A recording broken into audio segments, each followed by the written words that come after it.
I am joined today by Adam Holtz of Plugged In fame. Hello, Adam. How are you doing, Andy? Do you know, I'm not too bad. Not quite fine fettled, but not too far off. We're pressing Okay. forwards. Well, nobody knows what that means anyway, so Jolly it's good. all Me good. neither. It sounds good, doesn't At least not on this side of the pond. it? Probably not over here as well. Fine fettled would be good. Yes, I know. I'm just teasing you. That's fine. I don't know these things. Anyway, you said just a moment ago we got lots to get through. So Yes. let's just crack into this. Well, let's start with something normal, and then I have a couple things that are a little bit off the beaten path that I want to talk about. Excellent. So, the normal thing is movie reviews. So, the Fantastic Four First Steps is out this week, and Marvel sure hopes that we are all going to pony up and go see it 15 times because they need a win. And I think from a plugged in perspective, I think it is a win. I think it works as a movie. And if you're not one of the Marvel faithful and you actually have other things that occupy your time than the nerdy comic book pursuits that some of us have been engrossed in for much of our lives. The Fantastic Four are sometimes referred to as Marvel's first family. It was Stan Lee and Jack Kirby who was the artist. It was kind of their first major superhero creation. Now, you can go back and pick nits if you want. There were a couple others before that, but really, the Fantastic Four is the beginning of the Marvel universe as we know it. But now they're being brought into the Marvel Cinematic Universe. Fans will know there have been a couple other Fantastic Four movies that were middling at best in terms of their reception. And even that is probably being kind. But Marvel has now purchased the rights back. So let's put the band back together. And this particular iteration of the Fantastic Four is in an alternate universe that is set in the 1960s or something that looks like the 1960s. And that allows them to be kind of period correct with what the comic books were. And so it has sort of a golly gee whiz modernistic Jetsons feel to it, which some might think is corny, but I actually felt like worked pretty well. And it's about four astronauts, Reed Richards, Sue Richards, his wife, Ben Grimm, a friend, and Johnny Storm, Sue's brother, who go into space, get bombarded by cosmic rays, and come back with superpowers. So Reed, who's played by Pedro Pascal, comes back being able to stretch any of his appendages in his body in crazy ways, kind of like Plastic Man. Sue Storm, or Sue Richards, because they get married, it is able to turn invisible, and she can do these cool force fields that are actually quite versatile. Johnny Storm turns into the Human Torch, so as the name implies, he is basically on fire. He flies around, he throws fireballs, etc., ad infinitum. And Ben Grimm becomes sort of a granite version of the Hulk called the Thing. He's made up of lots of little rocks, and they, do what superheroes do. They save the world. So, in this movie, and this is based on a very, very famous story trajectory in the comics, a character named Galactus shows up. Galactus is about the size of Godzilla. He wears a cool purple suit with a crazy helmet with multiple horns, and he is fated to have to eat planets to survive. It's not something he really chose, but we all have our burden to care. Galactus has a herald at any given time, which is somebody he taps to say, hey, you're with me now, and you're going to tell the planets that I'm about to eat, hey, Galactus is coming for lunch, and your lunch. And so he does that with a female Silver Surfer who shows up, and that character's typically been male in the comics, except for some alternate universes. And she's like, hey, yeah, Galactus is coming. Too bad, so sad, but you're next. And the movie ensues from there. So that's a lot. I'm a comic book nerd, but even that feels like a brief summary. There is some intensity, but the body count is maybe zero. I'm not sure we actually see anybody die on screen, and the profanity count was lower than we've seen from Marvel movies recently too, although there are a couple misuses of Jesus' name, which some people will be more concerned about that. but I would say on balance, there's less content than we're used to. And it's got a great pro-family message. It's very much about the goodness of family and especially the goodness of a sacrificial mother. So I quite liked it. I hope it does well. There's a lot going on. And I mean, even just me trying to summarize it just took like 5 minutes. So that is the Fantastic Four first steps. Being very careful not to cause global offense. Is this the same franchise as Iron Man, or is that a different thing? No, it's the same. Yeah, Oh, it's the okay. same universe. Yes, it is in the Marvel Cinematic Universe, which is a shared cinematic narrative place. So, My yes. mind immediately from the description of the four people going to space, it just reminds me two of the characters from The Incredibles. You got Yeah. Elastigirl who can Oh, stretch, yeah. and you got this sort of Hulk character with Mister Incredible. Yep. So, and then you got the Yep. force field from the daughter. Right. No, I mean, The Incredibles is was an intentional, almost straight up Fantastic Four ripoff. And I mean, in the best way. They weren't like trying to pretend they didn't know, right? Cool. Okay. So you're a big fan, I'm guessing, because if you're into comics and this is, you know, Yes. getting your comic geek Yes. on, then that's a good thing. Yep, it's a good thing, and I hope that they can continue to craft stories that not only are, I think, appealing to the core audience, but reach out to a bigger audience, and especially when they have redemptive messages. I mean, that's really what we're about at Plugged In. We're not just about me geeking out over a comic book movie. We're about what's the core worldview here. And the core worldview here is a good one, that family is good, marriage is good, parenthood is good, and parents who are willing to, do whatever it takes to protect their kids, that's a good thing too. Cool. Okay. Where else are we going to go to next? Well, I thought we would do a couple things that are a little bit more pop culture related. We have a regular feature called On the Radar. And this week, one of the stories we're going to talk about, and it won't publish until Saturday, is this whole crazy thing that happened at the Coldplay concert. Did you see that news story? Yes, I did, and thought, that's interesting. It's interesting It how is much interesting. guilt there was so fast, and also Chris Martin saying, "Oh, are they having Yeah. an affair?" So yeah, Yeah. it was absolutely obvious to everybody, including the lead singer. Yeah. I mean, you would almost have to live under a non-electrified rock not to have seen this story somewhere this week. But at the Coldplay concerts, their current series, they do a sort of kiss cam, an image of a couple, and then Chris Martin makes up a song about them on the spot, which that was what he has been doing. And their attempt to evade the camera prompted him to say exactly what you just said. Well, it turns out the guy's a CEO of an AI company, and the woman he was having an affair with is his HR director, which, is kind of a no-no to have Mm-hmm. affairs in the workplace, right? That's why you have HR. So that is an interesting thing. I think the two elements that are germane to conversation with our kids are, even though we're tempted to laugh at it, I mean, it's not a laughing matter, Mm-mm. right? This couple getting caught in an affair, and I may have just laughed at it a bit too. It's a serious thing, and it will have wrecked their lives. And the affair on its own, maybe more slowly, probably was causing damage too.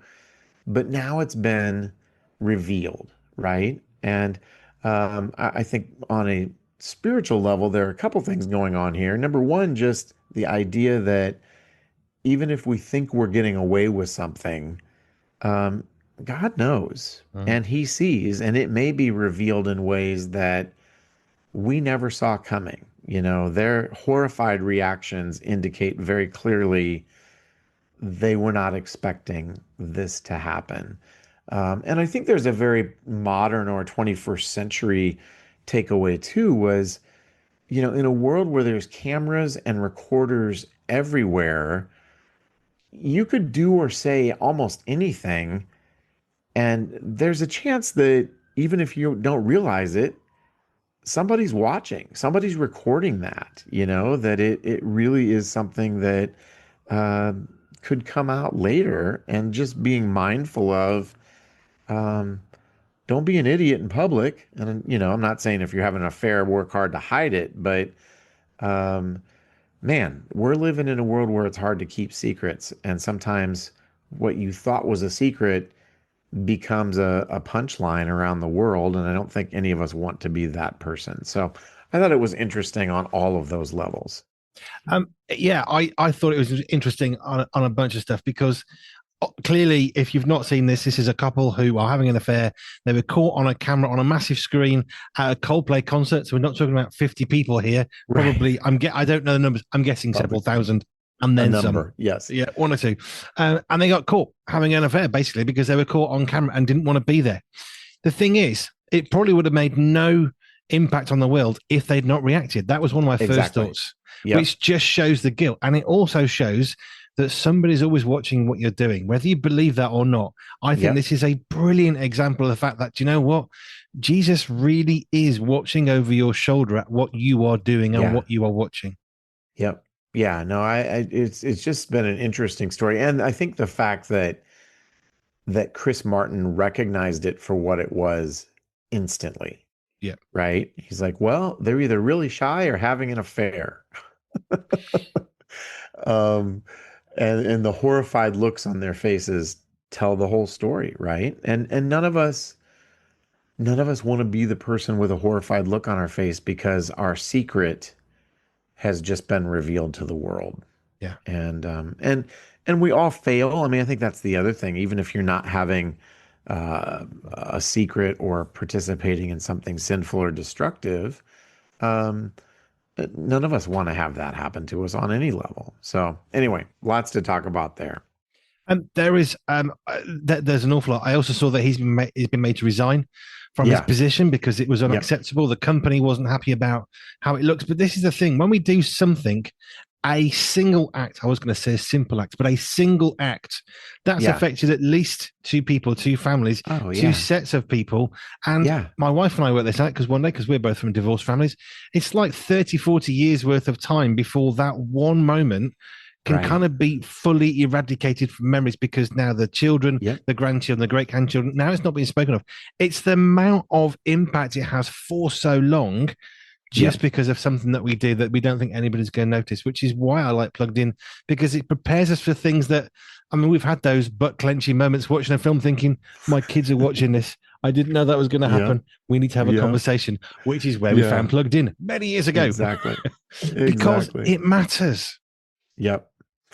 It Yeah. does matter. And, I think one of the things that we keep track of at Plugged In is just, what celebrity influence looks like. And I was already thinking about this, but I just saw, and this is the next thing I want to talk about, that the American professional wrestler Hulk Hogan has died of a heart attack. Yes. Um, and I thought, man, Hulk Hogan and Ozzy in 1 week. Here you have two guys who have made multi-decade careers of being in the public eye. Ozzy obviously started with Black Sabbath and then had a lengthy multi-decade solo career as a singer, but they both cultivated personas that were bigger than life, Mm. right? They both cultivated, Ozzy was jokingly called the Prince of Darkness, and he did crazy things in the 80s and somewhat less so since then, other than his penchant for using foul language, which was still pretty famous. And Hulk Hogan, he's practically a human superhero. Like, what do you mean Hulk Hogan died of a heart attack? That's not a superhero way to die. Mm. Um, and again, I think it gives us an opportunity to talk about the reality of death, even among celebrities, even among people who are bigger than life.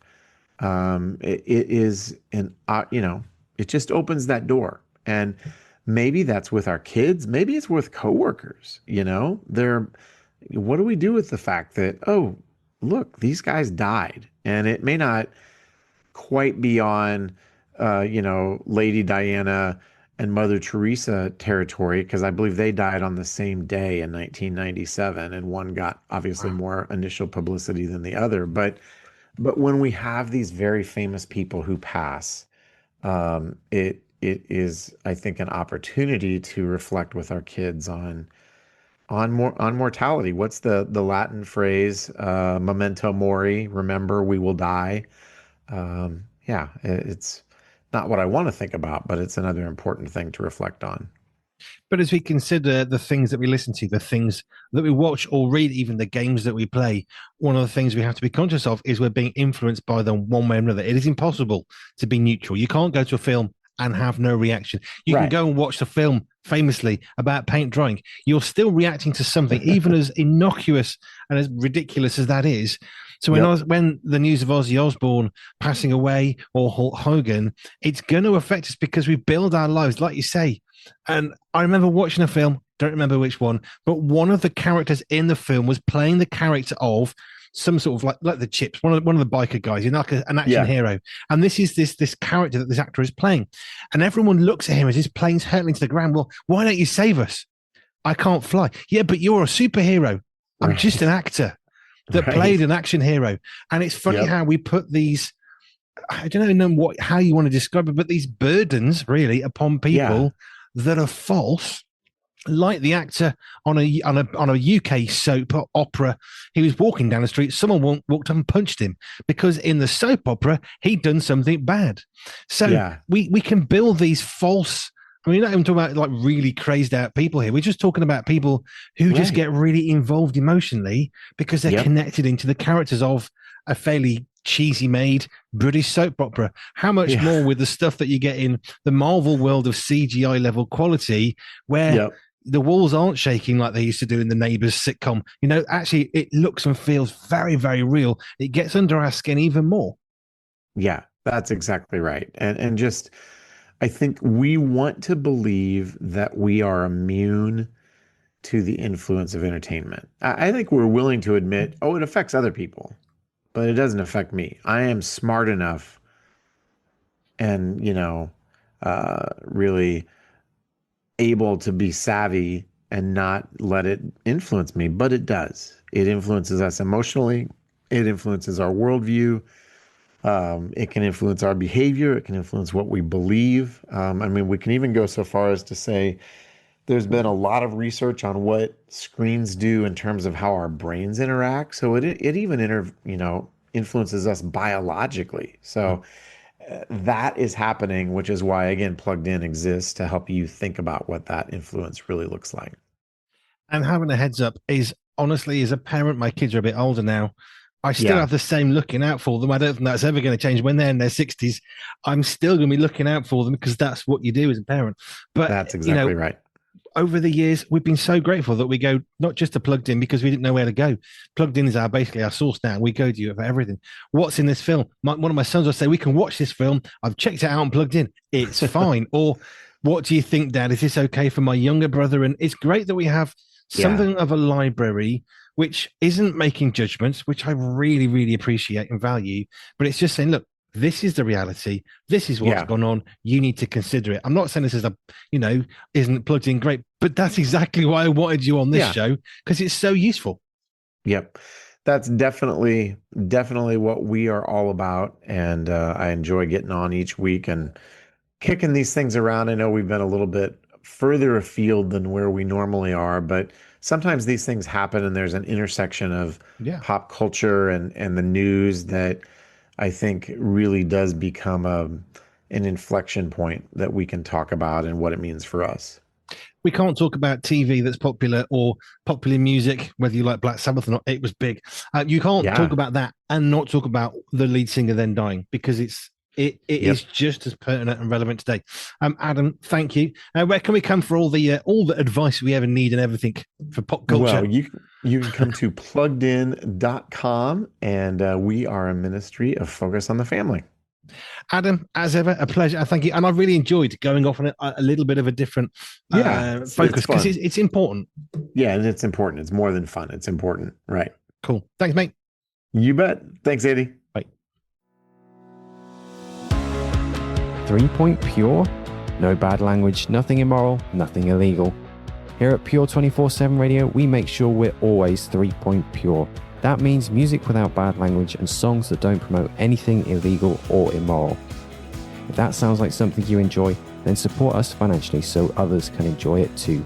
just head over to pure247radio.org/donate. That's pure247radio.org/donate and help us make the world a better place with our 3 Pure standards. Providing something for free costs somebody something, but doing nothing costs someone something too. So support us financially and let's walk together and brighten the lives of others. Everything we do at Pure 24/7 Radio is funded by your donations. Thank you.